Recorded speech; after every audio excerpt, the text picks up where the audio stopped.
Big Cat, how you feeling about our Bears?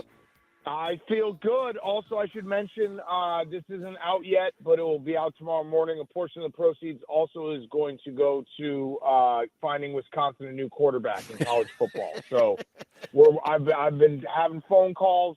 I'm working on it. I had someone I was just at Dick's Sporting Goods picking up a new baseball glove for my son.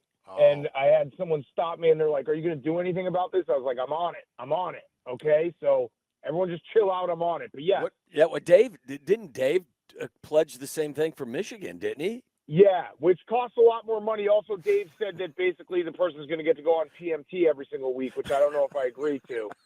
But I think the Wisconsin quarterbacks should cost a little less.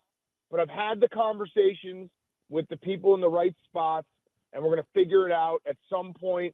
If you're listening to this right now and you went to the University of Wisconsin, I'm going to ask for you to buy as much coffee as you can possibly drink. That's the only ask I'll have, and then we'll get a good quarterback. All right.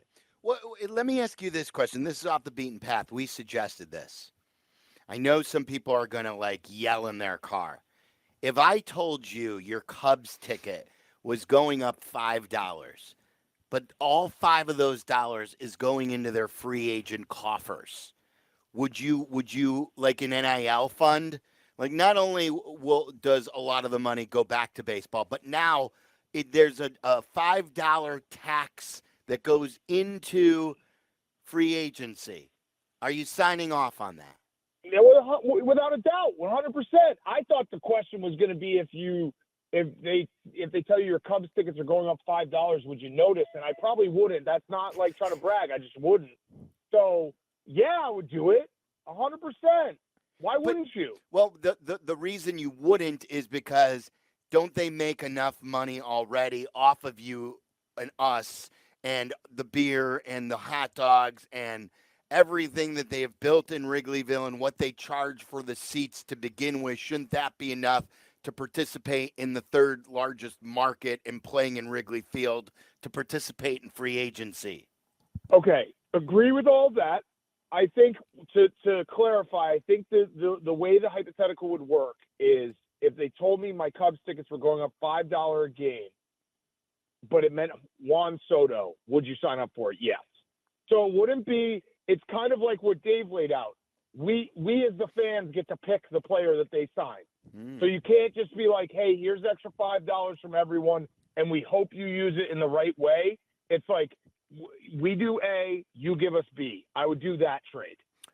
By the way, I think Denver would love to send Bo Nix back to college. Would you take him at Wisconsin? He's been there. He did a lot of college. Lot of college. Like, he's got a seventh year in him. Oh, for sure. And they would approve it probably the way college That's is my going point. these Would days. you take Bo Nix today?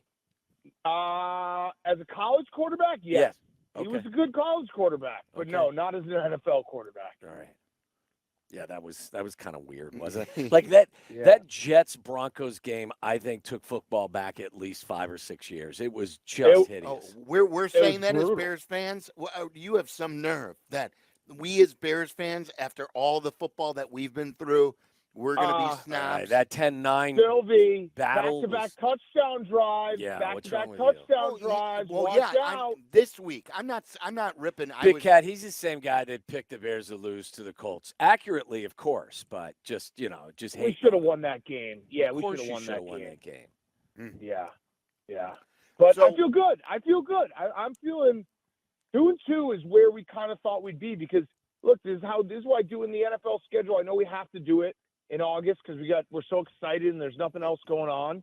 But I think most people had a 2-2 start, probably losing to the Rams because they weren't going to be as injured and beating the Colts. So yeah, I feel good right now. This is the next 5 games will decide whether the Bears can potentially be a playoff team or not. Like if they go 4-1, which they should on paper against the teams that we're playing coming up, then they can absolutely be a playoff team because then in your back half of your schedule, which gets very difficult, if you tread water, if you go 500, you're a playoff team. So this is the most important piece of the schedule, in my opinion. Jack and Tyler back at the shop. Can we get some bear down music so we can go through the wins and losses with Big Cat? We'll do this later because we want to do a win-loss redo. But this is what we always do in August. We always play the Meathead win-loss game, where we go through the schedule with a win, and you've got to say win or loss, and then you will tell us what your end-of-the-year record is without thinking about it. I just want you to give us your first blush answer, okay? Okay. You ready to go? Let's go. Don't do math. I won't do math. And don't play the role of super fan. Let's just be a true, legitimate football analyst. The way that I know you can. You do the math. You be the math guy. All right. So Waddle, you take off your shoes and socks because we're gonna probably get to. You don't want to see his toes. If we get to 11, we're gonna have to. It's gonna get dicey for you. The Wisconsin guy is making that bold statement. Really. All right. Here we go. Do we have some music for Big Cat? There we go. Here we go. All right. Home against Carolina. Win. All right, that's a win. In London against Jacksonville. Win. All right. Out of the bye in D.C. against the Commanders. That's going to be a loss. At Arizona. Win. Ooh. Home against New England. They stink. They do? Yeah, they do. Have you watched them? I know. I still don't have a good handle on them. They can't stop a fart. No, I'll tell you the handle on them. They either have a touchdown drive that looks like they're the best offense in the world, or they take like a deep shot that doesn't go anywhere, run for nowhere, and then Kyler Murray runs around and it's a 3 and out. They're broken. We call that the Bear offense. Yeah. Okay. Patriots, that's a win. Win, okay. Home against Green Bay. Oh, man. All right, that's a loss. Wow. I'm surprised. I'm being honest. No, that's good, though. Because if you were going to give me all of a sudden they start beating the Packers. No, I'm not there yet. Home against the Vikings. That's probably a loss. At Detroit on Thanksgiving. That's probably a loss. It's a bad streak right here, boys. We got to right the ship. At San Francisco. That's probably a loss. Oof. At Minnesota.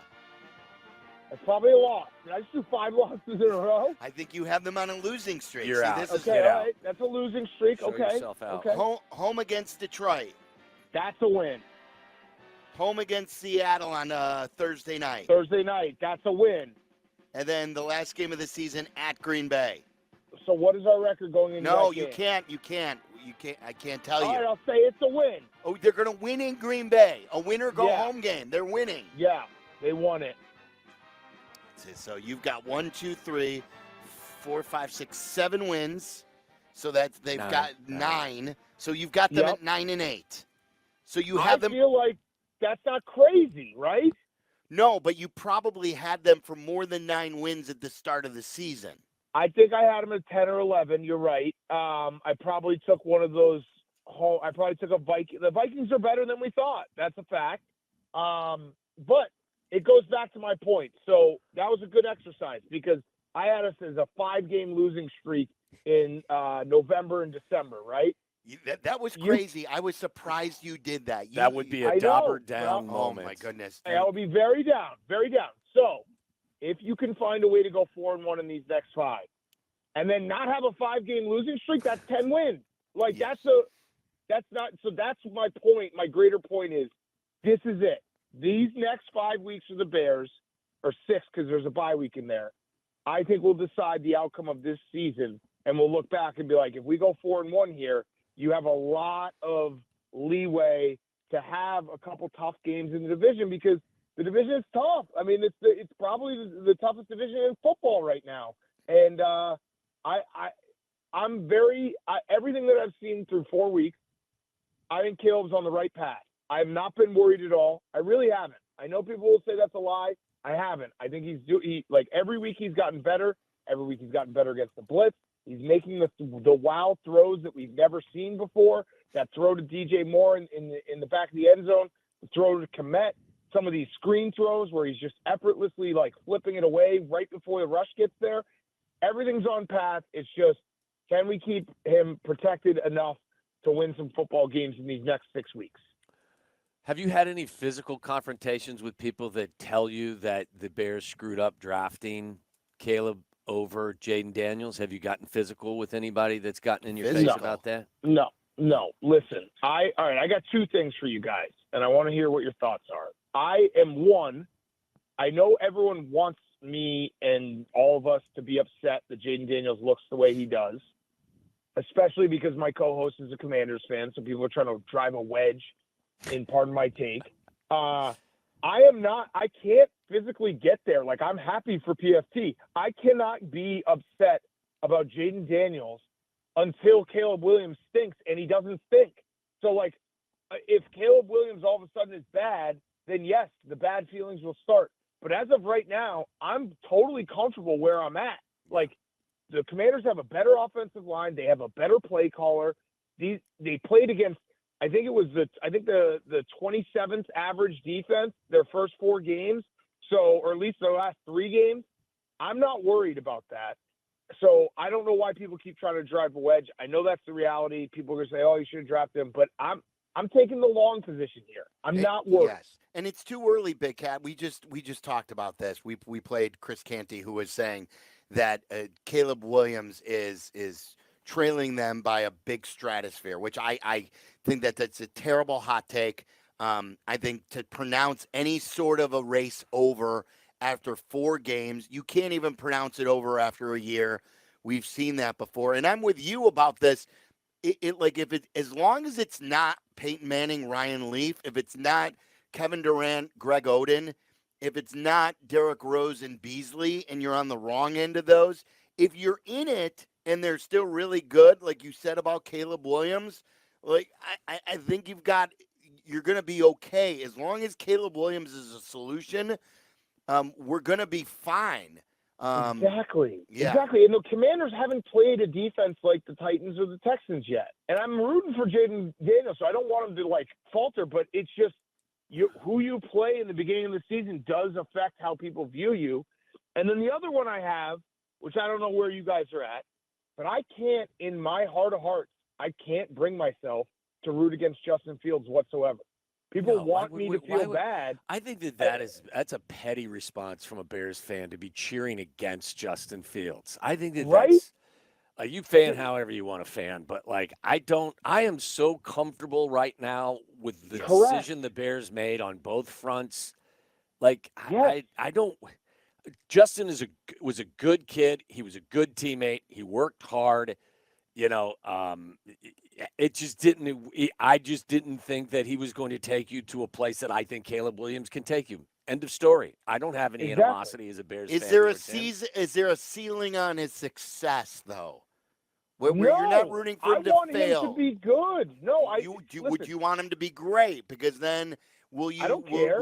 Right, I don't you care don't. either. You don't care. Like, so you won't question then what the Bears did or what they didn't do when he was here.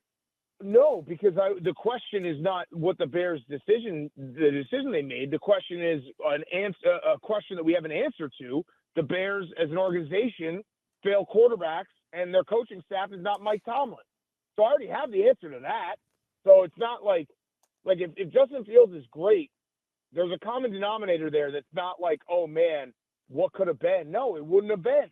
It wouldn't have been here. So. And not to mention just throw in the fact that we get a 4th rounder instead of a 6th rounder if he plays a ton of snaps for the Steelers this year. So I can't bring myself to be rooting against him ever. Okay, I've got something for you now.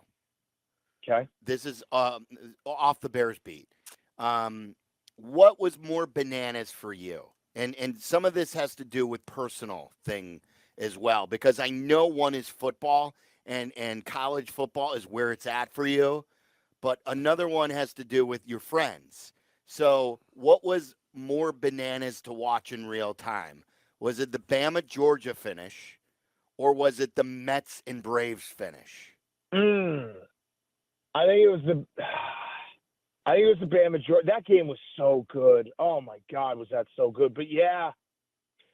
Oh. With Frank, so like for those who aren't familiar with the Barstool world, your New York crew with Frank, KFC, right? And like those guys, watching them watch the game and Frank, crap talk and will them to a win was so incredible. And watching them live through that, and that through that lens, I know it's baseball, but it was still, we had a damn good time just watching that game ourselves. I know it's not football, but that's pretty damn good too. It was pretty damn good, and it also, like, we just have such a funny crew that they're, and like those guys that were watching the game that we had a stream going, like, they are true Mets fans in the respect that, like, they root for the other teams, they root for, football teams, basketball teams, but it's Mets number one, not even close. Like, a bunch of those guys in that room, Mets is their number one team, and we had guys crying. We had a guy cry, and I understand it. I know from the outside looking in, you're like, why are you crying about clinching a wild card? I think Mets fans have been so beaten down that they fully expected to lose both games on Monday when the second game wouldn't matter whatsoever. So, like, the relief that they felt for just having the emotions in that game. So, yeah, you're right. Yeah, that was one of the best baseball games, like, with the stakes and everything involved. That was an incredible sports event. When was the last time you cried over a sports game? I don't know. Have you ever cried? I don't really cry. I don't really cry much. When was the last time you cried? It's like a whimper. It's like a whimper. Cried in general. My one of my kids hit me in the balls the other day. It was like maybe a month ago. That's like a cry of pain. Bomb. I'm talking about like an emotional response to something. I don't know, maybe like a death. When Hoosiers again, watching Hoosiers? No. Because you became a grandpa? I didn't cry for that. Well, you not have a heart? I cried when my kids were born. I cried when all three of my kids were born. I cried at my daughter George's wedding, I think is the last time emotionally that I was brought to tears. Yeah. Yeah, you got to let it go I almost teared up when I heard that Pete had passed. Yeah, how you doing? I'm okay, but like you could have fooled me. Like when I announced it, you like I could have told you like, well, you know, like a milk expired. Like that's sort of the emotion you gave. Well, me. I just think you're disappointed. I know. I just think you're disappointed that I didn't start sobbing on the air for radio games purposes, and I just didn't. Yeah, people get mad at me, Waddle, because I said that Pete Rose was a significantly better baseball player than human being. That's a fair statement. I don't think that's unfair. Yeah. I mean, who's getting mad at you? I don't like people are like, oh, why would you say that? It's like, I'm just saying, like, he was one of the best baseball players of all time. He's definitely not one of the best humans. I think that's fair. I do agree with Waddle. Who's getting mad at you? Yeah. But it's like the opposite. Like whenever someone wants to compliment someone, there's like, yeah. Boy, you think he's a great player, but he's an even better human. Pete Rose is the opposite. It's always super. It's stupid when people say that. Like they said, we started the bit like when J.J. Watt retired, and everyone's like, as good of a football player as he is, he's an even better human. It's like, no, that's just not true. He was one of the best football players of all time. He can't possibly be one of the best humans of all time. Even as good a guy is. He's a great guy. Yeah, but it's just not true. Yeah, that's a good point. And that speaks to just his dominance as a football player more than anything. And the one I did a few weeks ago, which is a tough one to figure out, but I think that Deshaun Watson is so bad at football now that he might be a better human than a football player. That you could get in trouble for. Yeah. That one you could get way more in trouble for than your Pete Rose stands. He's really bad at football. He's like one of the worst football players. Wow, that is a shot at his football playing ability for sure. Yeah, he's really, really bad. So your kid's birth is the last time you cried emotionally? Yeah, all three. Definitely cried. Did you cry more for one versus the others? No, I don't think so. I don't think so. I didn't cry over either, but the first one is always the one that, when you first become a dad, that, I probably cried when Georgia was born because I was 25 and I had no effing idea what to do. Yeah, like, I was terrified. Scared. Yeah. I was thrilled. Yeah. I was happy. And then I was like, oh, hell, what are we going to do now? And Big Cat, do you agree with me on this? And other people have said this as well. And whenever I've always heard people say, like, asking me to pick this is like asking me to pick my favorite child. Yeah, my middle child. Yeah. Okay, so like that's a permanent thing. Like to me, it's a power. No, it's like the football it goes up power and down. rankings. It vacillates. Like, and there is no question that I have a favorite child all the time, and it vacillates, like you said, like the football power rankings, like a football index. Yep. And it depends on the day and the time. But I will tell you, I don't love them equally right now. I like this one better than the other one. Yeah, time out. Let me interject this. I think you love them equally. You like them depending on what's going on. Don't put words in my mouth. So I said what I said. So you love them differently at the time. Wow, you're evil. My middle child's my only girl, so she gets a leg up. Like it would be hard for her to mess it up. She was preseason ranked number 1, so like she could take a couple losses and still be in the rankings. That's good. That's really good. So that means, like, if you found yourself in a precarious situation and you had to make a decision for one versus the others, you picking your daughter. Yeah, I mean, okay. I think I'd have to. Yeah. All right. So, I mean, it's the daughter. People always try to do that to me. They try to throw that at me, like, "Oh, would you pick your favorite child?" I just answer right away. I'm like, "Yeah, my middle child." Yeah. But what about where do you feel with Derrick Rose? They announced that the Derrick Rose Day is coming up in January. Do you think they're going to retire his jersey that day, and should they? I think they should. When he retired, it was kind of sad because it was double part sad. Obviously, his career didn't go the way we all thought, and also was like, oh man, I'm getting old. Like that's crazy that he's retired. But yeah, why? Listen, it's not Derrick Rose's fault. His legs failed him, and he was so electric. And he like, if you think of the last since MJ, who's the only bull that has that pops to your head right away? It's D Rose, right? Yeah, there are two bulls Jimmy? Who won. Those are the only two bulls who have ever won an MVP. And he's from Chicago. He meant more to several Bulls fans strictly because he was from Chicago, who lived up to the hype.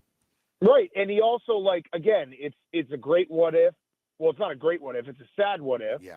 But the trajectory he was on, and his peak was just so good and so much fun to watch. That I have no problem with him, retiring. Maybe they can even get MJ to come to this one. Oh yeah. Or are they going to do it? Are they going to play it like a week before again in the middle of winter and have a snowstorm so no one can go? No, they've already set the date. I think they're trying to, and they did it against the Knicks so Tibbs can be there. Oh, that's nice. I like that. Yeah. Yeah. Okay. And then I want to play. I know we talked a little Cubs guys back at the shop. If you guys can get the Jed bite, the short one. From the end of the year press conference, did you hear Jed about his goal for one of the ways that the team is going to improve? Ooh, how do we create an environment where they can outperform and do better? And I think that's the time we spend on it. We have to beat projections. We have to have players outperform. Because like I said, ultimately having players outperform, having players beat those projections, that's how you have the season that we want to have. So not live up to expectations. He's saying outperform projections is a way the Cubs get better. So the players right now just have to be better? Or even beat their projections that they have for them. Like they've got to exceed reasonable expectations collectively for them all to win. They've got to overachieve. Yeah, instead of just going out there and signing better players or drafting or doing whatever to find better talent. Yeah, I like your version better. The signing better players. That feels like that would maybe work better than being like, what if everyone? I'll say this in defense of Jed. That is a very gambler's mentality of him that I can appreciate. Just being like, what if every guy on our roster has a career year at the same time? Like, it could happen, right? Here. What if I win every bet on a Saturday? Like, those are things you dream about that I can relate to what Jed's thinking. I can give you this choice over here, Big Cat, that Ian Happ, and let's say we'll throw Nico Horner in as well, both overachieve, or you can sign Juan Soto. You tell me which. How much do they overachieve? Are they both hitting 50 home runs? Well, that's silly. That's nonsense. That's not overachieving. That's miracle. That's 2 baseball miracles. But it could happen. What if Nico Horner may not hit 50 home runs in his career? What if every guy on the roster next year hits 50 home runs? I will give you $1 million that I don't have. I will rob a bank, and I will deliver. I will deliver you $1 million if everyone on the Cubs roster hits 50 home runs. What about you seeing what I'm saying? No, 50. No, 50 home runs for everybody. He said everybody. Everybody. Yeah. Everybody. Well, I mean, but you see what I'm thinking? Like, what You're if? thinking like Jed. Yeah. That's what I'm saying. I kind of understand where Jed's coming from. You put your head on your pillow We and are you're going to like, make what the if impossible. Just what you possible. want. Yeah. You want Jed Hoyer to think like a gambler who's chasing. Just what you want. Yeah, that's listen, if he got up and said that, being like, "Hey guys, we're just gambling here," I would be okay with that. Terrible philosophy. It's awful. Double down. All right. Yeah. What are your weekend plans? Watch football. So you're in town. Yeah, watch football. Can we come over and watch with you? Yeah. When are we getting You invited can watch some one day? football. Yeah. You can watch some football. This college slate stinks. So this is the week you invite us over because the college slate stinks? No, I'm saying don't even waste it. This is the weekend for everyone listening right now who's in the car, who's a college football fan, or you're at work. This is the weekend where you go to your significant other and you say, "Hey, why don't we go apple picking? Why don't we go get some Halloween, decorations for the kid? Let's go. You know what? Let's pick football's a lot. I can skip football today. Yeah. Little does she know, you're the best game you're skipping. The literal best game on the whole card is Texas A&M Mizzou. So you're good to skip this weekend. Next weekend I think is when at this point, I'd still Big Cat. I'd rather watch Akron and Kent State battle. I'm just saying, next weekend is loaded. Next weekend's like Oregon, Ohio State, Oklahoma, Texas, Penn State, USC. Like next weekend's when you got to load up. We're going to go apple picking, drink some apple cider, try some of the apple cider donuts. I got to tell you, I drove by Didier Farms on Saturday.